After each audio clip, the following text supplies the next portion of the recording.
¿Qué tal, muchachos? Pues bueno, en esta ocasión les traigo un video respecto a dinámica y crisis de pareja, eh, sobre todo en este tema de la pareja, para antes de empezar a hablar del tema de eh, la situación madre-bebé y cómo esto va a formar una mente, ¿no? Vamos a empezar a hablar de Bion, pero antes me gustaría tomar este tema. Acá les hice un pequeño resumen respecto a qué es lo que vamos a ver el día de hoy. Estamos hablando de orígenes de la crisis, la dinámica del conflicto y reconocimiento de necesidades, así como el tipo de ayuda que podemos brindar desde el aspecto psicológico. Pues bueno, para empezar a hablar de crisis de pareja, empecemos a hablar de los orígenes de la crisis, ¿no?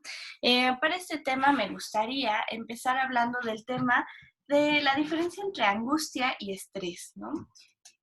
Pensemos en esta manera la angustia como un estado psicológico que se genera a partir de representaciones de manera inconsciente que van a estar predominando la forma en la que nos relacionamos.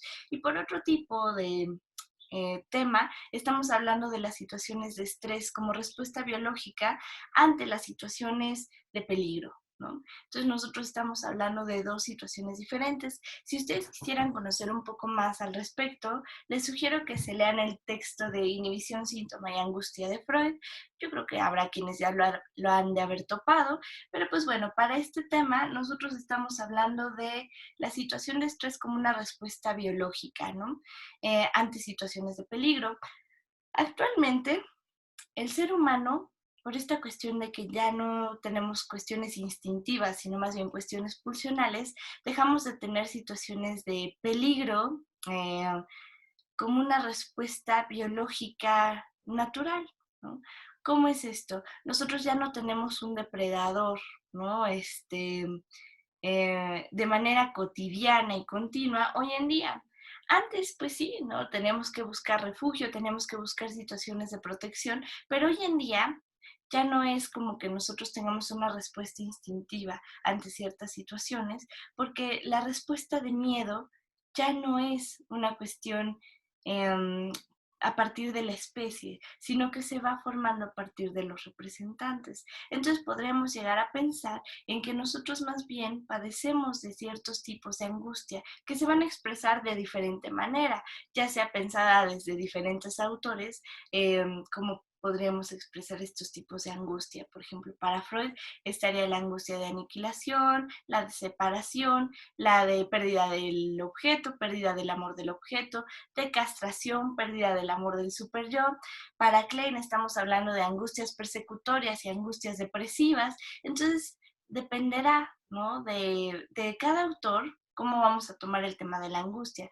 Tema importante porque básicamente lo que nos va a decir es que el tipo de angustia que predomina en la mente humana es también lo que nos va a dar pie a pensar en los tipos de personalidad. Y si estamos hablando de tipos de personalidad, hablamos de tipos de vinculación. Entonces nos está dando una idea respecto a cómo nos relacionamos incluso con una pareja.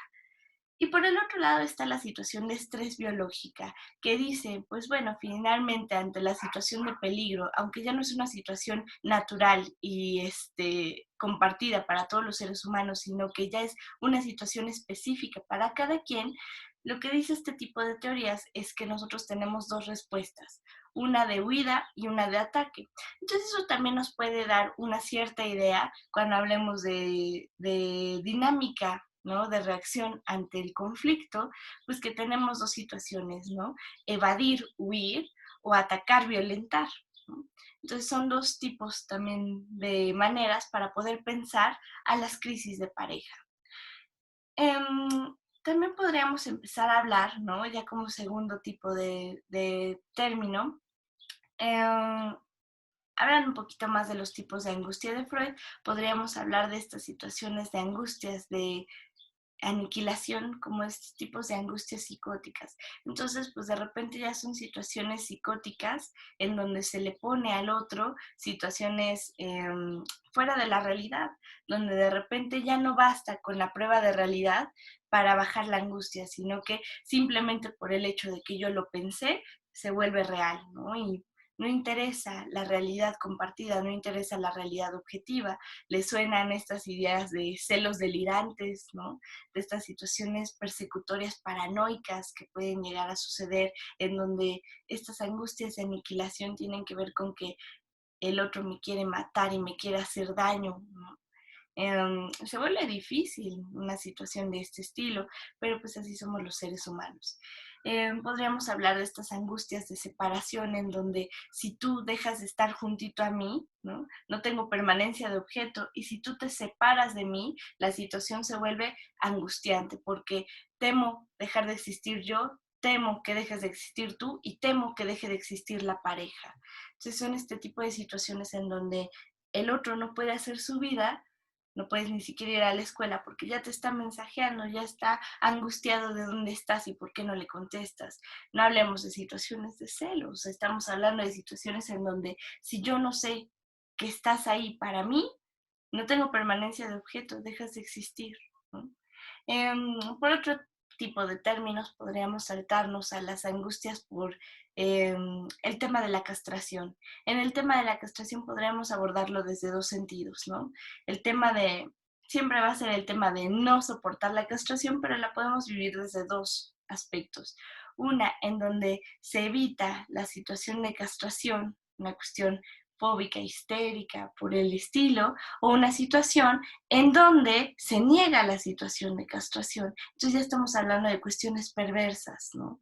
En donde la castración se actúa y la castración se pone de por medio en el otro, en una situación en donde yo te tengo que estar violentando, para entonces representar la castración de manera tal cual física. No estamos hablando de parejas sadomasoquistas.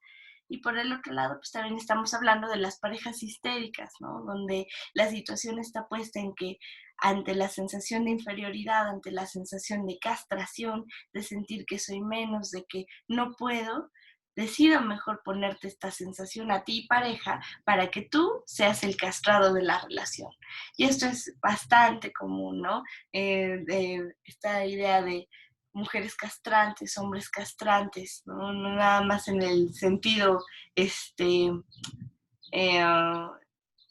que se suele utilizar en el lenguaje coloquial, sino ya estamos hablando de una situación en donde te doy a ti, ¿no? La capacidad fálica de decidir y después tu decisión la voy a hacer mierda, la voy a castrar, ¿no? No podríamos poner un ejemplo vago, ¿no? De la situación de novios, en donde la chica le dice, no, ten tú el falo, tú elige dónde vamos a cenar, tú tienes la autoridad y la capacidad, ¿no? Y de repente el novio le dice, bueno, pues vamos a cenar tacos. Y la chica le dice, ay, no, tacos no. Entonces ahí viene la castración, viene la situación de, te pongo a ti la situación fálica y después te la quito, ¿no? Entonces estamos hablando de estas cuestiones de angustia y cómo van a predominar en el tipo de dinámica que se tiene con la pareja, ¿no? Podremos poner más situaciones en donde es el hombre el que controla el dinero de la pareja, ¿no?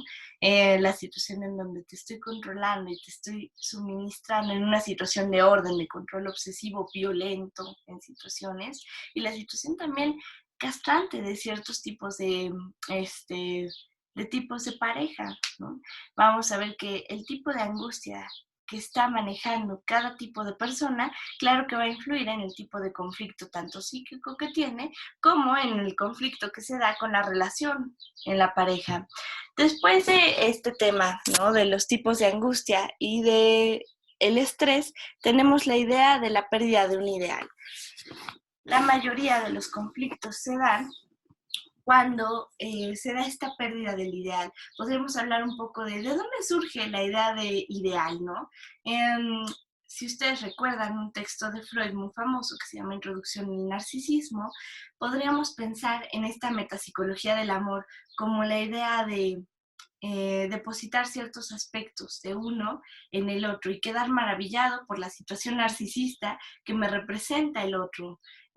¿Cómo sería esto? ¿No? Pues por la situación en donde tú y yo somos iguales y eso es lo que te hace valioso. No que tú seas diferente, sino que tú y yo seamos iguales, porque entonces le estoy dando valor a lo que yo soy a través de ti. Esta situación se puede dar en el tema de idealizar, ¿no? De yo te idealizo y estoy enamorado de ti porque tú estás en una situación narcisista que a mí me gustaría llegar, ¿no? La situación típica de el alumno que se enamora del instructor, ¿no? Por esta situación de yo quisiera estar en ese lugar, por una situación narcisista.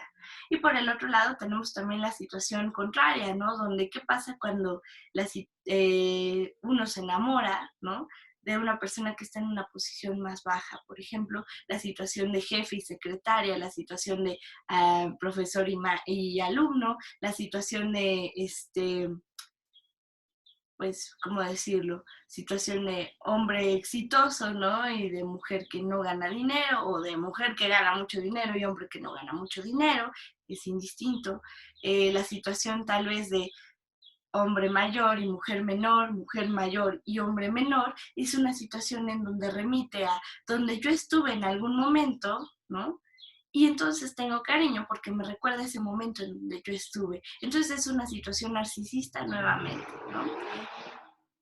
Entonces tenemos esta idea de que el ideal mantiene una parte omnipotente, narcisista, y que se va a poner en el otro, si lo pensáramos desde Freud.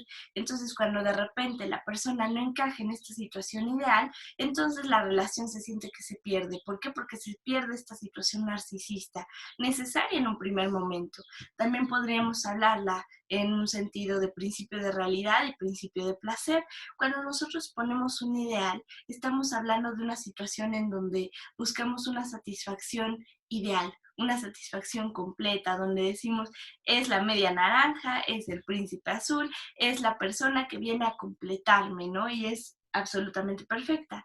El problema está en que pues la idealización siempre va a fallar porque escapa, ¿no? A las situaciones de la realidad y la realidad resulta ser muy dolorosa para la mente.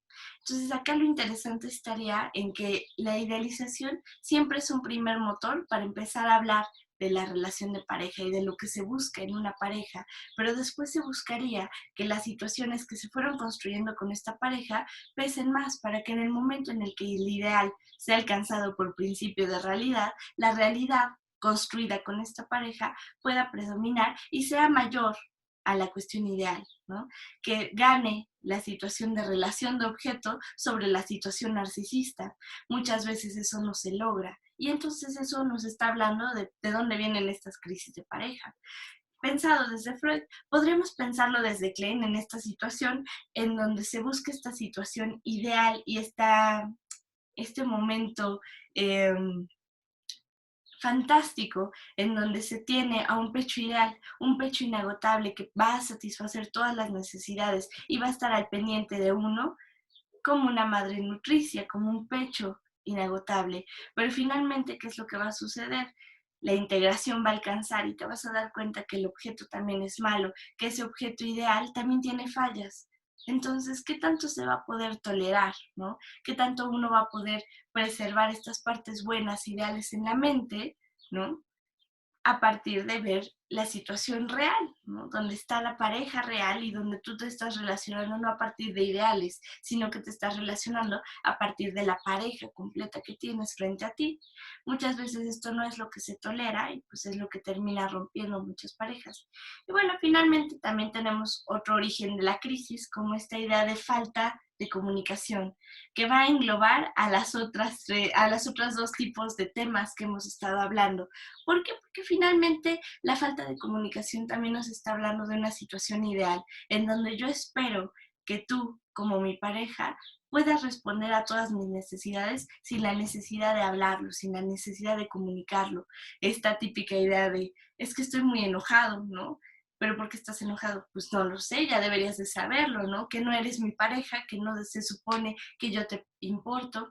Pues claro que le importas al otro, pero también tienes que hablarlo. Y eso es lo que a veces no se tolera, porque también es perder esta idea de pecho ideal que puede satisfacer todas mis necesidades sin la necesidad yo de siquiera poderlas poner en palabras. Muchas veces está esta situación de incomodidad interna que a la que no se le puede poner ni siquiera palabras, pues mucho menos resolverla, ¿no? La falta de comunicación puede ser por una cuestión en donde no se ha podido pensar eh, la situación interna como para poderla evaluar y poder decir qué es lo que está pasando y qué es lo que está disgustando al otro y lo que le está disgustando a uno mismo, como también una situación ideal, casi psicótica, ¿no? Por así decirlo, en donde yo tengo una idea en la cabeza, la idea que tal vez tú, ¿no? Tendrías que saber, sin siquiera yo comunicártelo, porque si yo te importo, entonces no necesitamos palabras, porque es una comunicación perfecta, ¿no? Acá fantasiosa y poco realista. Entonces, la situación está en tolerar la realidad de quién es la pareja que tienes frente a ti y quién eres tú mismo. Eso es lo realmente difícil, eso es la realmente situación de crisis de pareja. Después, pues bueno, hablemos un poco de la dinámica del conflicto. Cuando hablamos de tipos de afrontamiento, pues ya hemos hablado un poquito de esto, tal vez si lo quieren pensar desde el tema de cómo se vive la angustia, ¿no? Y cómo se vive el estrés y cómo se le da una respuesta a esto. Tipos de afrontamiento, podríamos pensar en las personas evasivas, en las personas violentas, en las personas que buscan en este tipo de afrontamiento evasivo, cambiar el tema, ponerse a hablar de otra cosa, no contestar, tratar de dar soluciones rápidas, ¿no? Pero no pensadas. Entonces no son soluciones reales, sino digamos son taponcitos que se le va poniendo a la situación que no están resolviendo nada porque lo que se está haciendo es evitar la solución. Por otro lado, el tipo de afrontamiento violento, ¿no? Que ya sería el tipo de afrontamiento de ataque, en donde no se puede poner en palabras la situación de disgusto y se termina actuando a partir de causarle dolor al otro, causarle malestar, llegar a una situación violenta, que tampoco permite un diálogo, ¿no? Lo más sano sería pues, poder tener una forma de comunicación sana, en el sentido de que no sea violenta y que tampoco eh, evada la situación de conflicto. Pero pues si esa vía de afrontamiento existe, pues el conflicto ya no se vuelve crisis, ¿no? Por así decirlo. Y bueno, toquemos un poco más el tema de la violencia en este tipo de dinámicas del conflicto, porque la violencia en la pareja puesta se puede pensar desde muchos tipos de vértices, ¿no? Principalmente pensemos en la situación de violencia como el que es víctima y como el que es victimario, o sea, digamos, la persona violenta que está agrediendo al otro. La situación de la persona víctima la podríamos pensar en la situación de que sin una idea, ¿no? O sin una intención de tratar de decir la víctima es la culpable, sino más bien en una situación de pensar ¿será que no sabía cómo era su pareja o será que desmintió cierta parte de su pareja? Porque también hay aspectos muy sádicos y violentos de su misma persona depositados en el otro. ¿Por qué creen que ciertos tipos de parejas violentas duran tanto tiempo? Porque esto permite, ¿no? De cierta manera, también expresar cierto tipo de violencia que tiene la víctima, ¿no? Puesta en el otro. El otro es el que la actúa, yo no, yo soy el que la recibe. Estamos hablando de situaciones otra vez sádico-masoquistas, en donde la situación masoquista se pone de por medio por una situación posiblemente melancólica o por una situación perversa también, en donde la situación de humillación y la situación de ser violentado también es una situación excitante, ¿no? Podríamos pensarlo en estos términos de activo y pasivo freudiano, en donde la situación pasiva también puede reflejar una situación de mucha satisfacción, a pesar de que sea una situación violenta y que llega a producir dolor, sufrimiento. Eso es lo que llega a mantener muchas veces este ciclo de violencia, ¿no? La idea de no poder ver la violencia de la pareja y que también la violencia de la pareja sirve para expresar violencia interna, ¿no? Y por otro lado tenemos la situación del que sí logró expresar la violencia contra el otro. Estamos hablando del sádico, ¿no? De la situación del violentador, ¿no? Por así decirlo. ¿Cómo es que se da esta situación o cómo podríamos llegar a pensar a estas personas violentas? Podríamos pensarlos desde el tema de la castración, ¿no? precisamente desde la perversión, en donde yo castro al otro, en donde yo violento al otro, donde yo lastimo al otro, con una situación de no ser yo el lastimado, ¿no? Esto también podría pensarse desde el tema de la inseguridad. El tema de la inseguridad pues refleja una situación en donde yo siento que tú me estás agrediendo a mí en la fantasía y entonces para yo poder eh, ahora sí que responder de una manera de ataque, te violento a ti porque en la fantasía yo me siento muy atacado. Entonces si lo quieren ver de esta manera, la violencia en la pareja funciona pues de ambos lados, ¿no? Funciona tanto el que mantiene el ciclo de violencia y ejerce violencia y como el que mantiene el flujo de violencia como receptor de esta violencia. Estas dinámicas de violencia pues siempre se van a poder presentar juntas, ¿no? Finalmente, si una persona eh, que no está en este tipo de círculos, difícilmente se juntaría con una persona violentadora.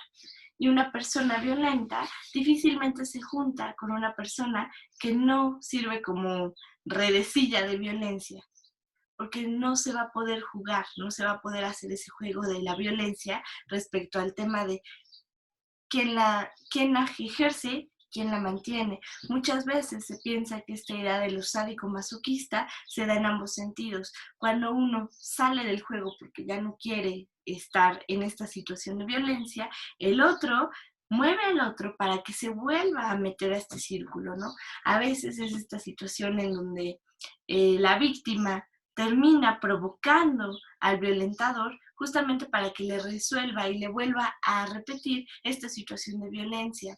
Eh, si a ustedes les interesa este tema, pueden leerse más sobre las situaciones traumáticas de la mente y la compulsión a la repetición y qué pasa con estos círculos viciosos que se repiten y se repiten, puestos específicamente en la violencia. Pasamos a nuestro tercer punto, que sería el reconocimiento de necesidades. En el reconocimiento de necesidades, pues bueno, aquí les hice un listado. Sabemos que existen muchísimas, pero dentro de las principales, para acotar la clase, puse la necesidad de vinculación, de individuación o privacidad, de reconocimiento y de límites, ¿no? Hablaremos un poquito de cada uno. Específicamente en el tema de la vinculación, estamos hablando de que sí se necesita una respuesta, ¿no? Ahorita lo estamos pensando en el tema de pareja, pero todos estos temas nos sirven también de introducción porque finalmente son una reedición de la situación primera de relación de objeto que tuvimos con la situación materna, ¿no? Entonces, el tema de la vinculación la tenemos como una necesidad puesta desde el infante, que necesita una mamá viva que le refleje vitalidad y que le refleje un deseo por querer convivir con él, un deseo por querer vincularse. No es lo mismo un bebé que está haciendo ruido, que está haciendo fiestitas, y una mamá que le responde, que le dice, pero qué bonito nene, pero qué bonito, tú síguete riendo y hacen el juego de ¿dónde está bebé? ¿No? Estas situaciones en donde la mamá puede estar maravillada por la relación que tiene con su hijo y el bebé sentirlo, como vimos en la película de En buenas manos, ¿no? Eh, es una situación básica, una necesidad que tiene la persona de sentir que el otro conecta con uno. Entonces, cuando de repente eso no se siente en la pareja, pues es una situación en donde, claro que estamos hablando de una dificultad. No es lo mismo sentirte tú entendido a sentir que estás hablando con una pared, sentir que no le interesa lo que tú tienes que decirle al otro, esta situación de no sentirse escuchado, esta situación de no sentirse valorado, de no sentir que al otro le interese lo que a ti te ocurre, pues es una situación en donde la vinculación no se está pudiendo dar, vinculaciones por ambos lados, ¿no? Recuerden esta idea de que la pulsión necesita de un objeto para su descarga. Siempre necesitamos de la respuesta del otro para que se pueda dar este juego. Se va a acabar la pila de la computadora. Denme un segundo para conectarla.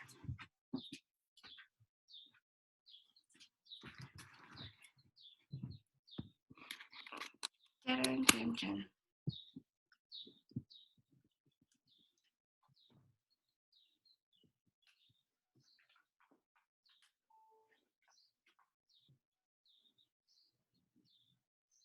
Mm.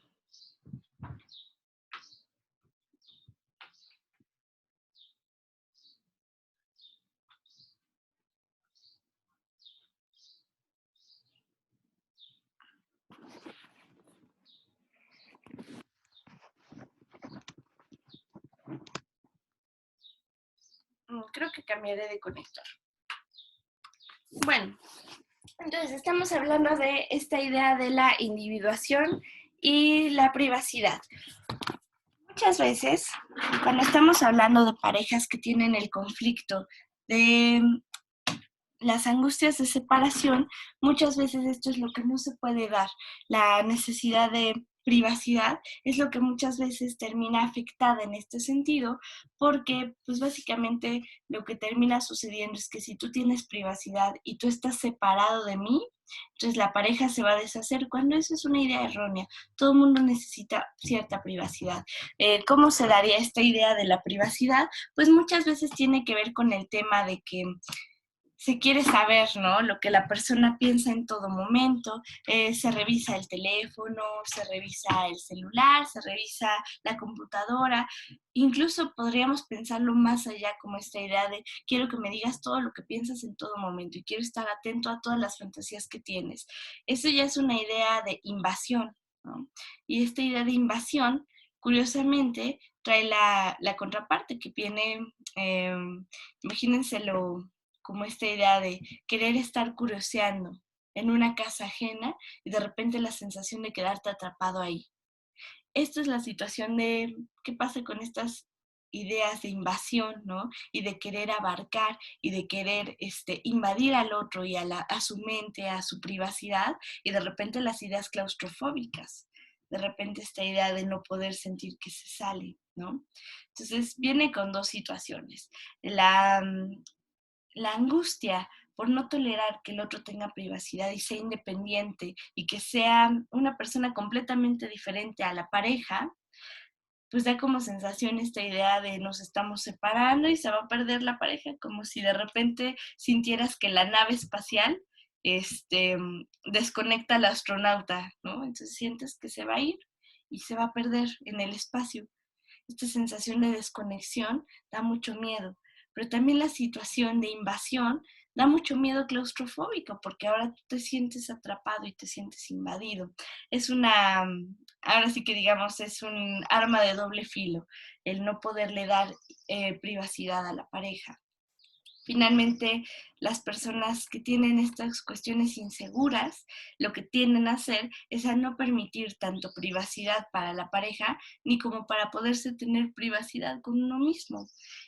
Esta idea de poder pensarse a uno mismo no se puede si tú tienes a un inquilino, ¿no? Si tú tienes a una persona que está curiosa constantemente metida en tu cabeza. Si uno no tiene privacidad, ¿no? Para cambiarse, pues nunca lo va a lograr, ¿no? Pensándolo así como cambio de ropa, bueno, pasa lo mismo con la mente. Si tú tienes una idea, ¿no? Fantasiosa de alguien aquí metido que todo el tiempo tiene que conocer qué es lo que pasa en tu cabeza, pues difícilmente vas a poder pensar en las situaciones de conflicto, difícilmente vas a poder pensarte y difícilmente vas a poder fantasear con las situaciones angustiantes. Lo que va a terminar pasando es que se va a cometer, ¿no? Se va a hacer el acto en lugar de quedarse en la fantasía. Pongámoslo en un ejemplo más claro, ¿no? Esta idea de la mujer muerta de celos, ¿no? Buscando en el celular del marido constantes conversaciones, esta idea de que no le permite ni siquiera el tema de la pornografía o ni siquiera le permite el tema de fantaseo con otras mujeres. Pues este hombre nunca va a poder pensar en su situación de celo o su situación de, pues sí, esa chica se me hizo bonita de repente, y no lo va a poder fantasear porque la cabeza está invadida con la presencia de la pareja. Entonces, la única forma que se puede tener este tipo de privacidades, pues es precisamente siendo infiel, ¿no? Haciendo y cometiendo este acto, porque no se puede tener la privacidad en la cabeza, se tiene que llevar al acto, porque no se pudo ni siquiera pensar, ¿no? Entonces, pues por eso decimos, es un arma de doble filo esta idea de no permitir la individualidad de la pareja, ¿no? También tenemos el tema del reconocimiento. Muchas veces esto por el tema de la castración es muy difícil. Por el tema de la envidia kleiniana también resulta difícil si lo pensamos desde este término. ¿Por qué? Porque finalmente el pensar que el otro tiene algo bueno, pues me da una sensación de que yo no tengo nada bueno. Esta idea de totalidades, ¿no? todo bueno, todo malo, todo bueno, todo malo. Entonces, poder reconocer algo bueno en el otro se vuelve prácticamente imposible, porque si no remite a una situación dolorosa, ¿no? Remite a una situación en donde mi idea de lo bueno no puede quedar en ti nunca, porque si no yo me quedo sin la idea de lo bueno aquí adentro. Entonces, esta idea de la envidia, de los celos, pues remiten a mucho del por qué no se puede reconocer al otro, pensado desde Klein, el tema de la envidia. Y desde Freud lo podríamos pensar en el tema del narcisismo, ¿no? Finalmente, esta idea de no reconocer al otro, porque lo único que se puede reconocer es la cuestión narcisista a uno mismo, y el otro queda borrado del plano. Entonces, digamos, sin un otro, pues no podremos hablar de una relación de pareja, ¿no? Una relación de objeto. Entonces, también por eso es importante poder reconocer al otro. Y por el otro lado, ¿no? Si estamos hablando de estructuras melancólicas, ¿qué pasa con esta idea en donde no se puede reconocer a uno mismo el logro? Pues mucho más difícil reconocer el logro afuera, ¿no? Entonces, es un tema importante, es un tema difícil, el tema del reconocimiento de necesidades, en este caso, la necesidad de reconocimiento, ¿no? De que el otro es importante. Y la última necesidad que ponemos pues, ahora sí que en la mesa sería la necesidad de límites, ¿no? Esto, pues digamos, va encadenado a todo lo demás, porque poner límites permite tener privacidad, poner límites permite tener una identidad, poner límites permite no llegar a los grados de violencia y a los círculos de violencia, ¿no? El problema está en que muchas veces uno confunde limitar con violentar por el tema de la castración, ¿no? Básicamente, el tema de que yo te limite implica una situación en donde yo te estoy castrando, o el tema de que tú me limites refiere a una situación de que me estás castrando, cuando no es así. La situación, ¿no? De límites como figura del padre, como este padre que le pone límites al niño de no quedarse en cama de mamá, básicamente lo que está haciendo es protegerlo de enfermarse, ¿no? De una situación en donde termina como triunfador edípico y no puede hacer una pareja. En la pareja, pues precisamente también se requieren este tipo de límites. Limitar no quiere decir violentar. Y eso es algo que muchas veces no se puede pensar porque el tema de limitar, ¿no? Refiere a una situación de me estás cortando situaciones, me estás cortando experiencias, cuando lo que realmente se busca con los límites es proteger. Hasta aquí, ¿no? Es lo que se conforma como nuestra pareja. Hasta aquí lo que se conforma como lo agradable. Y hasta aquí lo que se conforma como lo deseable, ¿no? Porque si no, entonces podemos llegar a caer en alguno de estos ciclos que pues no serían benéficos y referirían a una situación de crisis, ¿no? Y bueno, finalmente estamos hablando de los tipos de ayuda que se pueden llegar a tener, ¿no? En la pareja, para uno poder pensar en el conflicto, pues se tiene que pensar desde dos aspectos, ¿no? Em, ¿Qué es lo que no tolero del otro? ¿Y qué es, no, lo que mueve al otro desde mi perspectiva a ser así, ¿no? Esta idea de tolerar que el otro no es perfecto, se pierde el ideal del objeto, y también tolerar que uno no es perfecto, se pierde el ideal del yo. Entonces, poder hacer ese reconocimiento de uno mismo es muy doloroso. Y después pensamos en hacer el reconocimiento de cuál es la falla en la pareja. Entonces, la primer tipo de ayuda que siempre se piensa es en esta idea de la psicoterapia individual, ¿no? Llevar un tratamiento individual para poder preservar esta situación de privacidad, de individualidad y de que uno pueda pensar sus fantasías y que uno pueda pensar su propio estilo de violencia, es lo que va a conllevar a que entonces podamos pensar ahora sí en el siguiente paso, que sería la pareja. Eh, Aunado a esto, ¿no? Hay muchos tipos de tratamiento, como es este famoso de terapia de pareja, ¿no? La terapia de pareja funciona como un complemento a la terapia individual, ¿no? Eh, en muchos casos no funciona la terapia de pareja si aparte no se tiene su propio espacio. Eh, Hay muchos terapeutas que llegan a trabajar bajo la idea de que se puede atender a la pareja y después se puede atender a cada uno en individual. Pero si es el mismo terapeuta que nos atiende a los dos y quien da la sesión de pareja, lo que va a remitir son situaciones de celos, ¿no? La situación de qué le habrá contado de mí, la situación de que, y qué tal si le cuenta estas cosas que yo digo en privado al otro. Entonces la situación de privacidad no se respeta. En la fantasía, ¿no? Y en la realidad, eso no se está dando, no se está logrando. Entonces siempre la recomendación es o atiendes a la pareja y aparte la pareja se atiende cada quien con un terapeuta individual, o tú atiendes a uno de los dos de la pareja y que alguien más los atienda en pareja, ¿no? Esta idea de preservar los espacios es lo principal, porque finalmente eso es una de las dificultades que puede llegar a estar teniendo esta pareja, ¿no? También está la idea de por último, la protección de víctimas, ¿no? ¿Qué pasa en esos casos en donde la vida de uno de los dos corre riesgo por estar en esta pareja? En ese caso conviene muchísimo estar atentos a todos estos centros de ayuda que existen contra la violencia de género, contra la violencia de pareja. Hoy en día se tiene mucho esta idea de que el hombre es quien violenta a la mujer, ¿no? Pero la realidad es que no es así. Es una de las realidades que poco se hablan, que también a veces las mujeres resultan ser más violentas, ¿no? Que los hombres en este sentido.